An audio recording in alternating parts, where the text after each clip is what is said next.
2026년 3월 22일 LAFC가 또 하나의 역사를 썼습니다. 리그 최초 개막 5경기 연속 무실점, 기록만 보면 완벽에 가까운 성과입니다. 하지만 이상하게도 경기 직후 분위기는 축제가 아니라 불안과 의문으로 가득 찼습니다.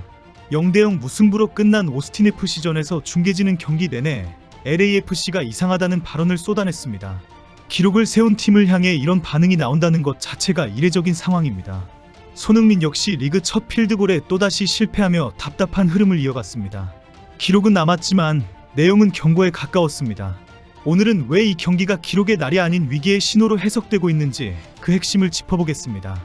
먼저 오늘 경기의 배경부터 짚어드리겠습니다. LAFC는 이 경기 전까지 컵 대회를 포함해 무려 9경기를 소화한 상태였습니다.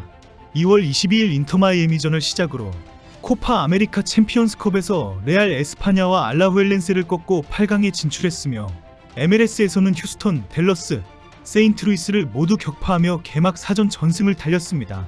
반면 오스틴FC는 이날 겨우 5번째 경기였습니다. 체력적으로 LAFC가 절대적으로 불리한 조건이었습니다. 특히 알라후엘렌세와의 컵 2차전이 3월 18일 코스타리카 원정이었으니 경기를 마치고 텍사스 오스틴까지 이동해 불과 사흘 만에 맞이한 경기였습니다. 피로가 누적될 수밖에 없었습니다. 그럼에도 불구하고 오늘 경기의 핵심 문제는 체력 소진이 아니었습니다. 폭스 중계진이 경기 내내 날카롭게 지적한 것은 바로 산토스 감독의 전술적 실패였습니다. 중계진은 경기가 시작되자마자 이상한 점을 감지했습니다. 우선 큐이 스타디움의 빈자리가 너무 많다는 사실에 충격을 받았습니다. 지난 시즌 손흥민과 부안가의 흥부듀오가 그라운드를 누빌 때와는 전혀 다른 분위기였습니다. 중계진은 LAFC 경기가 지난 시즌에 비해 재미가 없다는 것이 팬들의 반응에서도 느껴진다고 솔직하게 지적했습니다. 팬들이 경기장을 찾는 이유, 바로 그 짜릿한 공격 축구가 사라진 것이었습니다. 특히 전반전이 지루하게 진행되면서 도중에 자리를 떠나는 관중도 상당히 많았습니다. 두 번째 지적은 더욱 충격적이었습니다. 지난 시즌 LAFC를 서부 컨퍼런스 최강으로 이끌었던 흥부듀오, 즉 손흥민과 드니 부안가의 공격 듀오가 올 시즌에는 사실상 해체 수준으로 운영되고 있다는 점입니다. 산토스 감독은 시즌 전 기자회견에서 자신있게 선언했습니다. 팀이 우선이다. 모든 선수가 득점에 기여하고 누가 슈팅을 할지 모르는 무서운 팀을 만들겠다.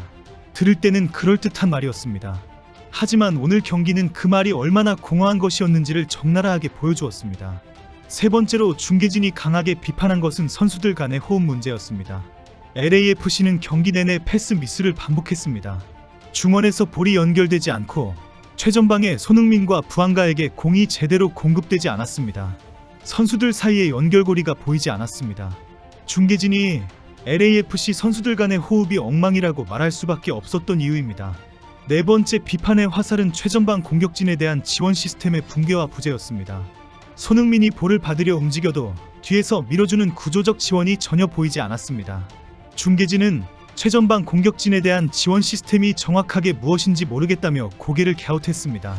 전술 체계라는 것이 있기는 한 것인지 없는 것인지조차 알 수 없는 수준이었습니다. 다섯 번째이자 가장 신랄한 비판은 산토스 감독 본인의 시즌 목표에 대한 것이었습니다.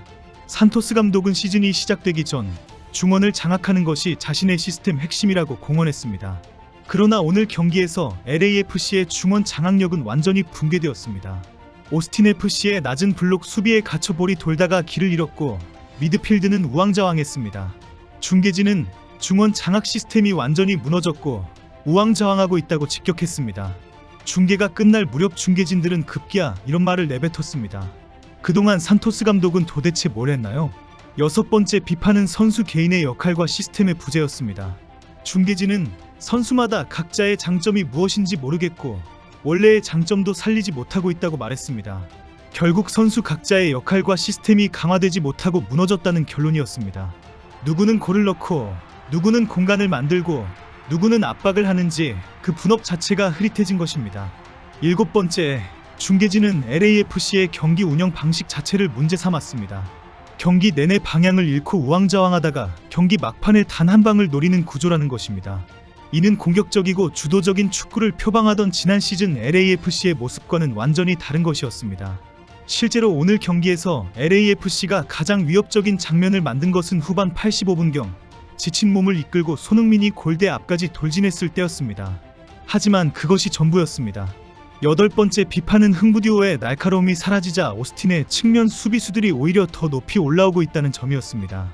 공격의 위협이 줄어들자 상대팀이 더 자유롭게 전진할 수 있게 되었다는 역설이었습니다.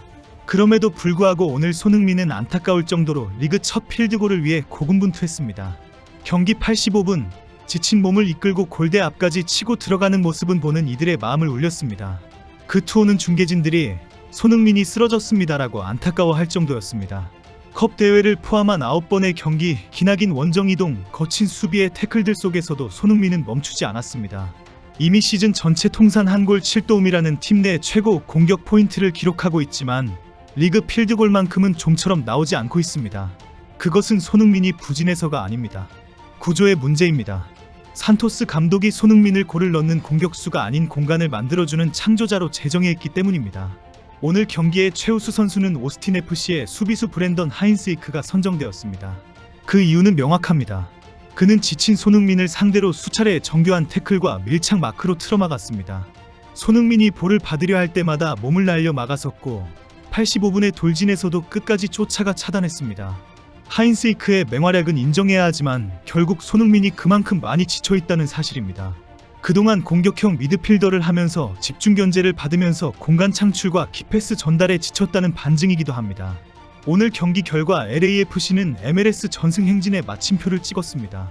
4승 1무, 승점 13점으로 서부 컨퍼런스 상위권을 유지하고 있지만 중요한 것은 숫자가 아닙니다. 경기 내용입니다. 무실점 기록은 이어졌습니다. 리그 역사상 최초로 개막 5경기 연속 무실점을 달성한 팀이 되었습니다. 그것만큼은 긍정적인 평가를 받을 수 있습니다. 하지만 동시에 오스틴 FC 역사상 15경기 만에 처음 기록한 무승부라는 사실은 이 경기가 얼마나 LAFC에게 아쉬운 결과였는지를 상징적으로 보여줍니다. 미국 현지 축구 팬들의 반응도 냉정했습니다. 소셜미디어에서는 LAFC는 지금 썬을 낭비하고 있다. 산토스는 흥부듀오를 해체시킨 감독으로 역사에 기록될 것이라는 반응이 쏟아졌습니다. FOX의 해설진은 방송 중 공식적으로 이건 우리가 알던 작년의 LAFC가 아니다라고 선언하며 팀의 방향성 자체에 의문을 제기했습니다. 2026 월드컵을 앞두고 클럽에서의 득점이 절실한 손흥민에게 지금의 LAFC 시스템은 너무나도 잔인한 환경입니다.